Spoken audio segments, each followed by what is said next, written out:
ഞാൻ സ്നേഹത്തോടെ തയ്യാറാക്കിയത് ദൈവകൃപയാൽ നയിക്കപ്പെട്ടത് എന്റെ അടുക്കളയിൽ നിന്നും നിങ്ങളുടെ ഹൃദയത്തിലേക്ക്. മട്ടൺ റോസ്റ്റ് ഉണ്ടാക്കാനായിട്ടാണ് കഴുകി വാരി എടുത്ത 1.5 കിലോ മട്ടൺ ഉണ്ട്. അതുപോലെ തന്നെ അതിലേക്ക് ചേർക്കുന്ന ഇൻഗ്രീഡിയൻസ് ഒരു സവോള ചെറുതായിട്ട് അരിഞ്ഞതുണ്ട്. അതുപോലെ തന്നെ ഒരു തക്കാളി അരിഞ്ഞെടുത്തിട്ടുണ്ട്, ഒരു വലിയ തക്കാളിയാണ്, ഒരു പച്ചമുളക്, അതുപോലെ ഇഞ്ചി വെളുത്തുള്ളി ചതച്ചെടുത്തതാണ് കേട്ടോ. ഒരു വലിയ കഷ്ണം ഇഞ്ചിയും ഒരു 4-5 വെളുത്തുള്ളി, വലിയൊരു 5 വെളുത്തുള്ളിയും കൂടി ചതച്ചെടുത്താണ്. പിന്നെ ഇതിൽ ചേർക്കുന്നത് ഗരം മസാലയുണ്ട്.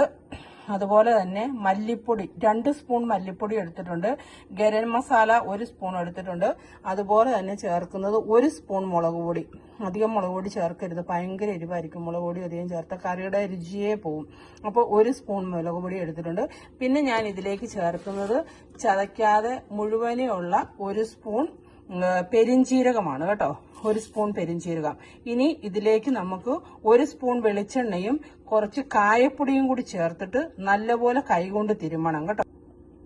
ഉലുവ ഇത്രയേ ഉള്ളൂ ചേർക്കാവുള്ളൂ, അധികം ഉലുവ ചേർക്കല്. ഉലുവ ഒത്തിരി ചേർക്കുന്ന കൈക്കും, കുറവ് ചേർക്കുവാണ് രുചിയുണ്ടാവും. അപ്പൊ ഉലുവയും എണ്ണയും കൂടി ചേർത്ത് നന്നായിട്ട് നമുക്കിത് കൈകൊണ്ട് തന്നെ നല്ലപോലെ തിരുമണം. അതിന്റെ കൂടെ കരിയാപ്പിലയും കൂടി ചേർക്കണം. അപ്പൊ നമ്മുടെ ഇൻഗ്രീഡിയൻസ് എല്ലാം കൂടി ചേർത്ത് വിട്ടിട്ടുണ്ട്. കരിയാപ്പിലയും 1 സ്പൂൺ വെളിച്ചെണ്ണയും കൂടി ചേർത്തിട്ടുണ്ട്. ഇതെല്ലാം കൂടി ചേർത്ത് നമ്മുടെ മട്ടൺ ഇതിലേക്ക് ഇട്ട് കൊടുക്കാം. ഇത് കണ്ടോ, കൈ കൊണ്ട് നന്നായിട്ട് തിരുമിയിട്ടുണ്ട്. ഇനി ഇതിലേക്ക് മട്ടൺ ചേർത്ത് ഒന്നുകൂടി തിരുമണം. മട്ടൺ നല്ലപോലെ കൈകൊണ്ട് തിരുമി അരപ്പെല്ലാം നന്നായിട്ട് പിടിപ്പിച്ചിട്ടുണ്ട്. ഇതുപോലെ തന്നെ കൈകൊണ്ട് തിരുമി പിടിപ്പിക്കണം കേട്ടോ. ഇനി ഇതിലേക്ക് ആവശ്യത്തിന് ഒരു ചെറിയ ഗ്ലാസ് വെള്ളവും കൂടി ഒഴിച്ചു വേണം.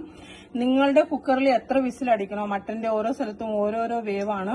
എനിക്കിവിടെ ഒരു 4 വിസിൽ അടിച്ചാൽ മതി. അപ്പം എത്ര വിസിൽ നിങ്ങൾക്ക് ആവശ്യമുണ്ടോ അത്രയും വിസിൽ, 1 വിസിൽ ഫുൾ ഫ്ലെയിമിലും അതിനുശേഷം ബാക്കിയുള്ള 3 വിസിൽ ഞാൻ മീഡിയം ഫ്ലെയിമിലുമാണ് അടുപ്പിക്കുന്നത്. അപ്പൊ നമ്മുടെ മട്ടൺ നന്നായിട്ട് വെന്ത് പാകമായിട്ട് ഇരിപ്പുണ്ട്. ഇനി നമുക്കിത് എങ്ങനെയാ റോസ്റ്റ് ചെയ്യുന്നതെന്ന് നോക്കാം. വെളിച്ചെണ്ണ ചൂടായപ്പോൾ അതിലേക്ക് ഒരു കുറച്ച് കടുക് ചേർത്ത് കൊടുക്കുന്നുണ്ട് കേട്ടോ.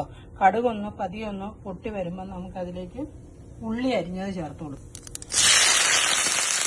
ഈ സവോളയുടെ കൂടത്തിൽ തന്നെ ഞാൻ ഇതിലേക്ക് ആവശ്യത്തിനുള്ള തേങ്ങാക്കൊത്ത് ചേർത്ത് കൊടുക്കുന്നുണ്ട് കേട്ടോ. ഞാൻ ഇതിലേക്കുണ്ടല്ലോ ഒരു ബേ ലീഫ് ചേർത്ത് കൊടുത്തിട്ടുണ്ട്, ഒരു മുഴുവനെ ഉള്ള ഒരു ഏലക്ക ചതച്ച് ചേർത്തിട്ടുണ്ട്. പിന്നെ അതുപോലെ തന്നെ 2-3 ഗ്രാമ്പൂവും ചേർത്തിട്ടുണ്ട്. ഇത്രയും സാധനങ്ങളും ചേർത്തിട്ടുണ്ട്. ഇനി ഇതിലേക്ക് ചേർക്കേണ്ട, നമ്മൾ കുരുമുളക് പൊടി ചേർത്തില്ലായിരുന്നു, കുറച്ച് കുരുമുളക് പൊടി കൂടി ചേർക്കണം കേട്ടോ. ഒത്തിരി ചേർക്കണ്ട, ഒരു ചെറിയ സ്പൂൺ കുരുമുളക് പൊടി ചേർക്കണം. പിന്നെ അതുപോലെ തന്നെ ഇത് ഏകദേശം മൂത്ത് വന്നിട്ടുണ്ട്. ഇനി നമുക്ക് ചേർക്കേണ്ടത് ഒരു 1/2 സ്പൂൺ മഞ്ഞൾപ്പൊടിയും ഒരു 1/2 സ്പൂൺ മുളക് പൊടിയും കൂടി ചേർക്കണം. വേവിച്ച് വെച്ച മട്ടൺ ചേർത്ത് കൊടുത്തിട്ടുണ്ട്. ഞാൻ അതുപോലെ തന്നെ കുറച്ച് പച്ചക്കറിവേപ്പിലയും കൂടി ഇതിന്റെ മേലിലേക്ക് ഇട്ട് കൊടുത്തിട്ടുണ്ട്. ഇതൊന്ന് അടച്ചു വെച്ചിട്ടുണ്ടല്ലോ, ഒന്ന് നന്നായിട്ടൊന്ന് തിളയ്ക്കണം.